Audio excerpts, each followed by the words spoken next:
आज की वीडियो में हम पढ़ेंगे एटमॉस्फेयर के बारे में।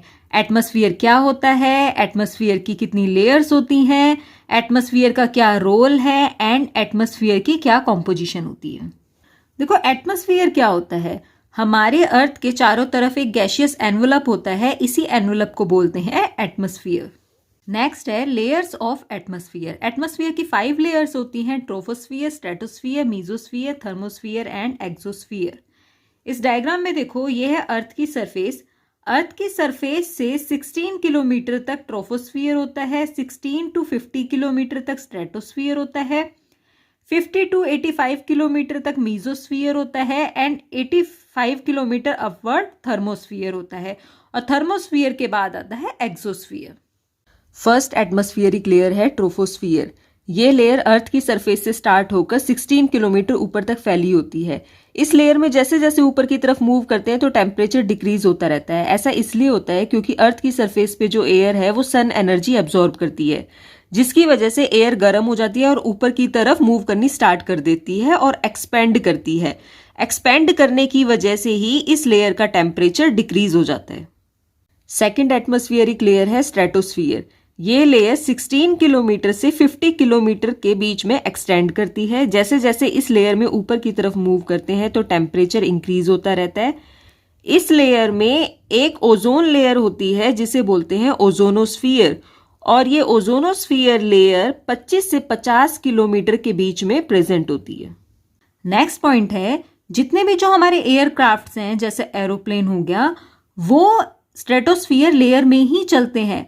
वो स्ट्रेटोस्फियर लेयर में इसलिए चलते हैं क्योंकि स्ट्रेटोस्फियर लेयर में लो मॉइस्चर कंटेंट होता है एंड जो कन्वेक्शन करंट्स होते हैं वो एब्सेंट होते हैं। थर्ड एटमॉस्फेरिक लेयर है मीजोस्फियर।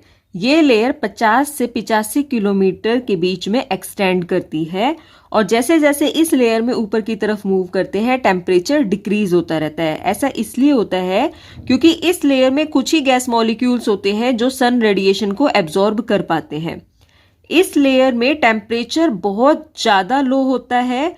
जैसे जैसे इस लेयर में ऊपर की तरफ मूव करते हैं तो जो टेम्परेचर है वो -90 डिग्री सेल्सियस तक भी पहुंच जाता है। फोर्थ एटमॉस्फेरिक लेयर है थर्मोस्फियर।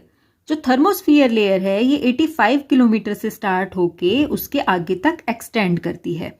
जैसे जैसे हम थर्मोस्फियर लेयर में आगे की तरफ मूव करते हैं तो इस लेयर में जो टेम्परेचर है वो इंक्रीज होता रहता है। थर्मोस्फियर के बाद है आइनोस्फियर। जो आइनोस्फियर है ये थर्मोस्फियर लेयर में ही प्रेजेंट होती है। ठीक है, एक आइनोस्फियर लेयर होती है, ये थर्मोस्फियर लेयर के बीच में ही प्रेजेंट होती है। इस आइनोस्फियर लेयर में ज्यादा क्वांटिटी में आयंस प्रेजेंट होते हैं एंड फ्री इलेक्ट्रॉन्स प्रेजेंट होते हैं। ठीक है, अब देखो जो ये ions and free electrons present होते हैं आइनोस्फियर में, ये हेल्प करते हैं लॉन्ग डिस्टेंस रेडियो कम्युनिकेशन में। फिफ्थ एटमॉस्फेरिक लेयर है एक्सोस्फियर। जो एक्सोस्फियर लेयर है ये हमारे एटमॉस्फेयर की फाइनल लेयर है, और इस लेयर की कोई क्लियर कट बाउंड्री नहीं होती कि ये कहाँ पर जाकर स्पेस में मिल जाती है या फिर स्पेस में कितने रेंज तक ये लेयर फैली हुई है। नेक्स्ट हम पढ़ेंगे कंपोजिशन ऑफ एटमॉस्फेयर। हमारा एटमॉस्फेयर गैसेस एंड बहुत सारे अदर कंपोनेंट से मिलकर बना हुआ है।